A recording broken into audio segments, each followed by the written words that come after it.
E aí, gente, tudo bem com vocês? Bem-vindos ao meu canal, eu sou o Gabriel e hoje é o seguinte: como eu tô fazendo essas listas de final de ano aqui pra gente poder estar discutindo os melhores e piores álbuns, eras e tudo mais dos artistas, né? Como vocês me pediram desde o primeiro vídeo, hoje é dia dos melhores comeback do ano. Em 2024, nós tivemos alguns acontecimentos muito legais na música, né? Principalmente em gêneros que vão além da música pop, vamos dizer dessa forma. Mas antes eu não posso esquecer, né? Se você não é inscrito aqui no canal, por favor, já se inscreve, vem fazer parte da nossa comunidade. Aqui eu falo de música pop e entretenimento e vai ser maravilhoso ter você aqui com a gente. Além disso, tem a loja de camisetas aqui do canal com várias estampas inspiradas pelos artistas que eu trago aqui nos vídeos. Se por acaso você não conhece, clica no link que está fixado no topo aqui dos comentários ou na descrição desse vídeo. Você vai ser redirecionado, vai conferir todas as estampas e eu tenho certeza que você vai amar. Como eu disse, gente, nós vamos começar com rock, falando de Linkin Park, que fez um comeback nesse ano, que ao mesmo tempo que ele foi grandioso, ele também foi muito controverso, mas agora, refletindo todo esse caminho que nós passamos, sem dúvida foi um dos melhores comeback do ano.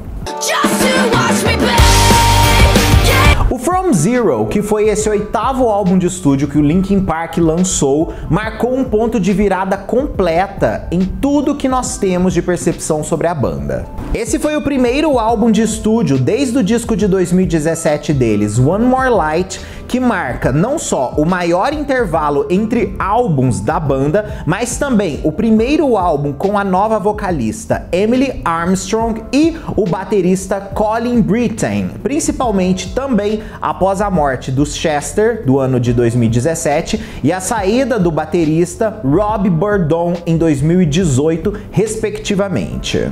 O título escolhido para esse álbum tem dois significados. Além de ser um novo início para a banda Linkin Park, também tem uma relação com o primeiro nome que eles tinham como banda antes deles serem o Linkin Park, que era Shiro. Em 20 de julho de 2017, quando o Chester faleceu, simplesmente o mundo entrou em total colapso e principalmente a banda. O Linkin Park não tinha futuro na cabeça da maioria das pessoas, e esse era o grande ponto, porque até aquele período, podemos dizer assim, o pessoal achava que o Linkin Park era uma banda do Chester. E esse comeback provou que o Chester era um membro super importante do Linkin Park, mas que ele não significa tudo que o Linkin Park é. O Mike Shinoda, depois de comunicar ao público o hiato da banda, começou a afirmar por aí que ele tinha intenção sim de continuar o Linkin Park e todos os outros membros acreditavam na mesma situação. Ele conheceu a Emily Armstrong, que era vocalista do Dead Sarah, em 2019 e a partir daí eles começaram a trabalhar juntos. Esse novo disco ele foi planejado desde o ano de 2020 até os dias atuais, quando ele foi lançado, né? Os primeiros rumores que surgiram sobre o retorno do Linkin Park causou uma grande comoção nas redes sociais, principalmente porque o público não acreditava que a banda conseguiria voltar com uma pessoa que não fosse o Chester, principalmente por todo o zeitgeist que ele representa, né? A Billboard deu continuidade a todos esses comentários, relatando que o Linkin Park aceitou ofertas para uma turnê que aconteceria no ano de 2025 e que a nova formação teria o Mike Shinoda, o Delson, o Pharrell e uma vocalista feminina não identificada por enquanto no lugar do Chester. Quando a banda anunciou o novo álbum e anunciou também a nova vocalista, eles fizeram o grande show, não só onde eles performaram músicas antigas, apresentando a nova vocalista, mas também algumas músicas inéditas do novo projeto. Esse show dividiu muito as opiniões nas redes sociais. Por quê? Enquanto muitos acharam que ela foi super competente, outros acharam ela um desastre completo, principalmente porque ela fritou a voz dela nas primeiras músicas e no final do show ela já estava totalmente ferrada. Porém, a mesma coisa não aconteceu nos shows subsequentes que rolaram do Linkin Park. Foi como se aquele primeiro momento ela estivesse vivendo uma grande pressão e depois ela já estivesse mais de boa para lidar com as coisas. Mas aceitar uma vocalista mulher no Linkin Park foi algo muito difícil para a maioria dos fãs, tanto que eles procuraram todas as desculpas possíveis para cancelar a moça, incluindo até mesmo o histórico dela com Scientologia e o próprio filho do Chester vindo a público atacar não só a Emily, mas também o Mike Shinoda. A Emily, no ano de 2013, participou de um encontro da Igreja da Scientologia. Também no ano de 2024 veio à tona que ela compareceu a uma audiência criminal em 2020 no caso do ator e ex-estu condenado Danny Masterson, um cientologista de longa data. Ela mais tarde veio a público e esclareceu todas essas situações envolvendo as controvérsias que estavam falando dela. Na carta aberta que ela fez, ela afirmou o seguinte: que embora ela tenha comparecido na audiência judicial em apoio a alguém que ela considerava um amigo na época, ela percebeu logo depois que não devia ter feito isso e não falou com eles desde então. Ela disse que não tolera abusos ou violência contra mulheres e tem empatia pelas vítimas desses crimes. Depois do posicionamento dela, as pessoas começaram a ficar mais de boa e aceitar melhor as músicas, tanto que o crescimento do primeiro single desse projeto, que foi The Emptiness Machine, foi enorme e deu uma super tração pro álbum. Quando o disco chegou, ele simplesmente parou o seu dia de lançamento. O álbum estreou em primeiro lugar em 12 países diferentes. Nos Estados Unidos, ele vendeu na sua primeira semana 97 mil cópias, sendo 72 mil dessas cópias puras. O álbum se tornou o álbum mais bem sucedido do ano no seu gênero. Além disso, o álbum dominou as paradas de rock, estreou no topo da Top Rock Albums, Top Alternative Albums e Top Hard Rock Albums. A banda também alcançou um feito histórico, ocupando simultaneamente o top 10 inteiro, com todas as músicas elegíveis do álbum na parada Hot Hard Rock Songs. Desde então, a Emily, assim como também o novo disco e a nova formação, está sendo totalmente aclamado, está atingindo um público completamente novo e o disco foi um grande sucesso de crítica, sendo visto como um dos melhores álbuns que o Linkin Park já fez na sua carreira. E é isso, gente. Olha só que momento incrível. Outra pessoa também que viveu um momento faraônico foi a Sabrina Carpenter, que fez um comeback nesse ano que para sempre vai definir a carreira dela. Short and Sweet, que é o 6º álbum de estúdio da carreira dela, simplesmente se tornou um fenômeno. Hoje ele é um dos álbuns mais bem-sucedidos do ano de 2024. O álbum explora a vida amorosa da Sabrina e suas perspectivas sobre o namoro que ela viveu nessa última década de 2020. O título do projeto é uma referência ao impacto emocional dos relacionamentos românticos mais curtos e também o tamanho da Sabrina Carpenter. Ela disse que esse de fato é o 2º álbum de estúdio da carreira dela de garota grande, porque o primeiro foi o Emails I Can't Send, que não foi a princípio um grande sucesso, mas quando ela fez uma versão especial do álbum, a música Feather explodiu e a partir dali ela abriu um leque enorme de público para conhecê-la. Todo mundo sabe que o efeito Taylor Swift na Sabrina Carpenter foi enorme. Ela ser ato de abertura da The Eras Tour foi um momento, porque ela teve um salto quântico de quantidade de ouvintes no período que ela estava trabalhando com a Taylor. Então foi uma forma ótima do público da Taylor conhecer a Sabrina Carpenter. Então eles ficaram fiéis ao trabalho da Sabrina porque viram que o trabalho dela era bom. E quando ela explodiu com o Expresso, simplesmente todo mundo deitou. A música Expresso e Please Please Please precederam o lançamento do álbum. Ambos lideraram a Billboard Global 200 e expuseram a Sabrina a um sucesso comercial amplo. A música Expresso marcou a primeira música número 1 da Sabrina Carpenter em uma parada de singles do Reino Unido, enquanto Please Please Please marcou sua primeira música número 1 na parada da Hot 100 dos Estados Unidos. O terceiro single do projeto, que foi Taste, atingiu o pico número 1 no Reino Unido e número 2 nos Estados Unidos. Short and Sweet liderou as paradas de discos de mais 18 países. O reflexo desse álbum em 2024 foi imenso, tendo um impacto enorme na cultura não só das fofocas, tabloides, cultura das celebridades, mas também na cultura pop, principalmente pela imagem que a Sabrina endossou nessa nova fase musical, a música Expresso transcendendo todos os limites que vocês podem imaginar de uma música pop. Enfim, foi um grande momento e um grande comeback para ela. A seguir, o lançamento recente da Rosé, o disco Rosé, que foi o álbum de estreia dela e que foi simplesmente um tapa na cara de todo mundo.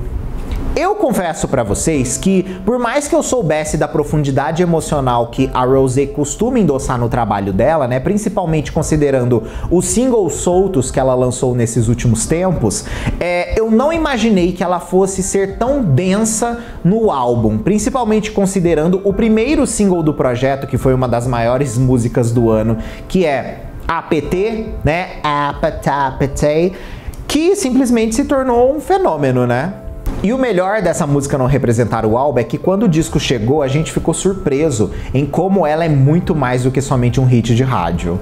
Em dezembro de 2023, a IG Entertainment revelou que a Rosé não quis renovar o seu contrato com a empresa. Porém, o Blackpink continua sendo agenciado como grupo musical por eles. No dia 17 de junho de 2024, o principal produtor do Blackpink, o Teddy, revelou que a The Black Label, que é uma empresa associada à IG, estava em negociação com a Rosé para um contrato exclusivo. E no dia seguinte foi confirmado que ela realmente assinou esse contrato de gestão com essa gravadora. Ela também assinou com a Atlantic Records, uma gravadora poderosa dentro dos Estados Unidos que ajudou horrores ela a se projetar dentro do país. Tanto que nós estamos vendo agora que ela está promovendo muito o álbum dentro dos Estados Unidos.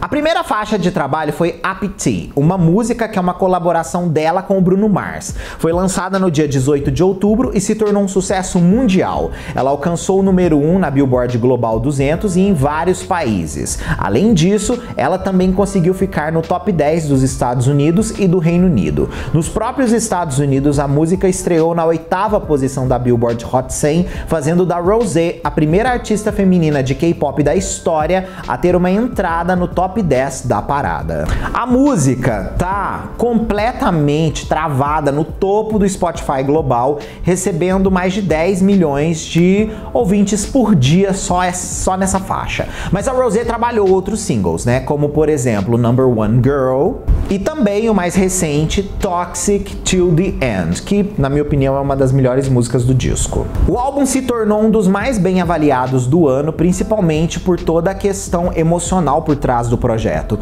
O pessoal achou que a Rosé trabalhou muito bem o primeiro álbum dela e que a partir de agora ela vai ser vista com olhos completamente diferentes ao que sempre esperaram, de certa forma, de uma artista que vem do mundo do K-pop, que trabalha músicas mais comerciais, mas ela trabalhando solo, ela realmente foi muito mais longe.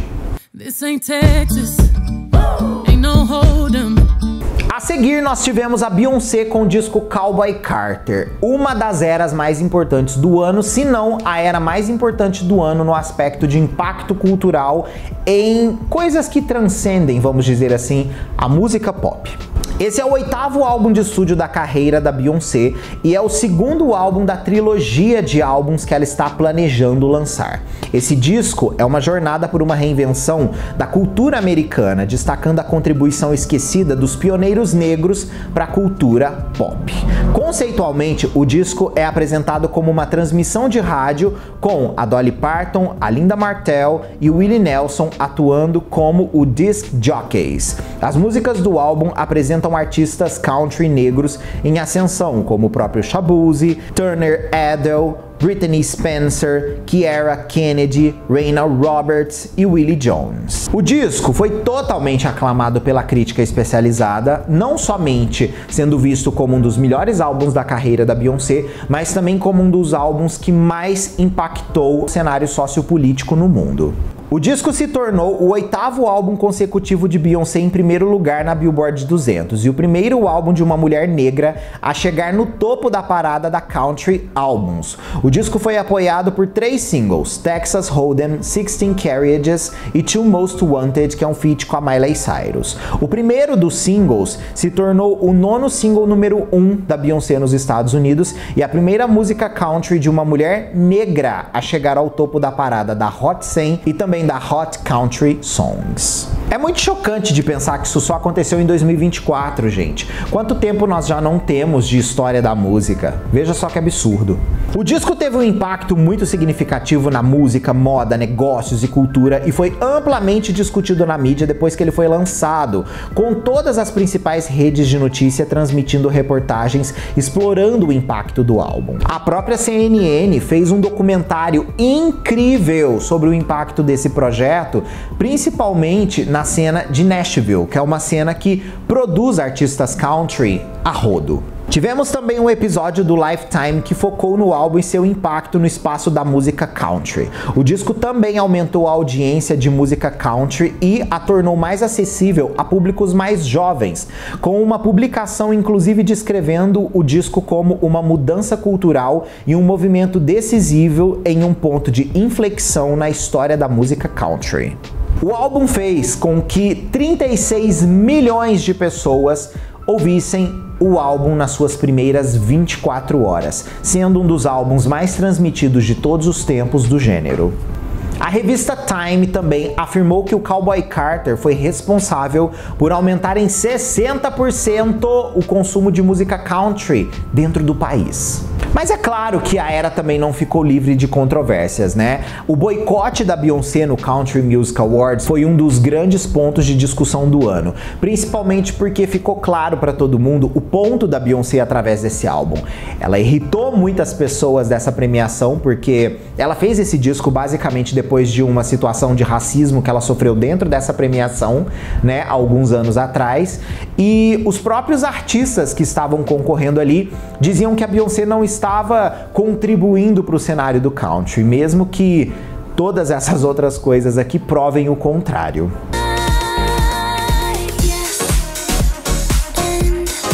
A Ariana Grande com o disco Eternal Sunshine também foi um grande momento no ano de 2024.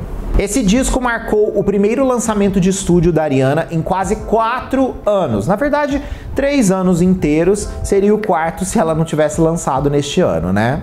A Ariana Grande concebeu esse álbum como um registro de vulnerabilidade e entretenimento, inspirado principalmente pelas suas experiências da sua vida pessoal no último ano. O disco recebeu amplos elogios da crítica e principalmente elogios pelos vocais da Ariana Grande, que os próprios fãs afirmaram que estavam incríveis. E nós sabemos que os vocais da Ariana hoje estão maravilhosos por conta do grande treinamento que ela fez para interpretar a Glinda no filme Wicked. O álbum estreou em primeiro lugar na Billboard 200, marcando o 6º número 1 na parada da Ariana Grande no aspecto de álbuns. Porém, ela também conseguiu alguns hits relevantes dentro da Hot 100, como por exemplo o primeiro single Yes And e também We Can't Be Friends, que foram 2 músicas dela que estrearam no topo da Hot 100. We Can't Be Friends também foi uma música dela que bombou tanto nesse ano que a canção já ultrapassou 1 bilhão de streams. O Eternal Sunshine recebeu nas suas primeiras 24 horas 58 milhões e 100 mil streams no Spotify globalmente, estabelecendo o recorde naquele período de álbum mais transmitido em um único dia de 2024. Depois esse recorde foi quebrado, mas naquele período foi o momento para ela. Todas as faixas do projeto apareceram nas paradas globais da Billboard, né, e mostraram pra gente que o disco realmente era um grande fenômeno. O disco vendeu, na sua primeira semana, 227 mil cópias, sendo uma das melhores estreias do ano. O disco causou um impacto cultural muito relevante, principalmente atrelado a certos nomes que tinham a ver indiretamente com o projeto, como por exemplo a própria Brandy, que teve um aumento de 20% nas buscas em relação ao nome dela e as músicas dela por conta do sample da Ariana Grande na música The Boy Is Mine, que faz parte do álbum. O próprio filme que inspirou o nome do álbum, Eternal Sunshine of the Spotless Mind, dobrou, no caso, suas procuras neste período dentro de uma plataforma de streaming de filmes. E por último, né, sem dúvida, provavelmente o maior de todos os comeback desse ano, que foi o da Charli XCX com o disco Brat. O Brat é o 6º álbum de estúdio da nossa queridíssima Charli e marca oficialmente uma virada de chave completa na carreira dela. Além desse disco ser o primeiro que ela fez sob seu novo contrato, com novas cláusulas com a gravadora que antes ela tava metendo pau por aí, né? Também marcou um início significativo para mainstreamização, vamos dizer assim, do hyperpop. Comercialmente, o disco atingiu o pico de número 1 no Reino Unido, Austrália e Irlanda e alcançou o top 10 em 12 outros países. No Metacritic, que compila as pontuações de críticos musicais, esse é o álbum mais bem avaliado de 2024 e o 16º álbum mais bem avaliado de todos os tempos pela crítica especializada. Mercury Price disse que esse era o álbum do ano, a capa do disco simplesmente virou um dos pontos de maior discussão do ano. Fora também que a estética da era Brat foi muito utilizada na campanha presidencial de 2024, Kamala Harris, depois que a Charli tweetou sobre a candidata. Brat está indicado em 9 prêmios Grammy, incluindo álbum do ano. A National Geographic reconheceu o álbum e a persona de garota Brat como um ícone feminino rebelde que mostra o seu poder ao longo da história, incluindo Cleópatra como uma Brat. No dia 31 de outubro de 2024, a palavra Brat foi definida pelo próprio dicionário Collins como a palavra do ano, além de ter o significado de Brat, que era apenas pirralha, para uma coisa muito mais feminista. Todos esses discos mostraram pra gente o potencial maravilhoso de todos os artistas que criaram essas obras. E é por isso que, sem dúvida, eles devem reaparecer aí nas nossas listas de melhores álbuns do ano. Mas e aí? O que você achou desses comeback? Me conta a sua opinião. Fechou? Beijo, até o próximo vídeo ou live nossa aí. Tchau!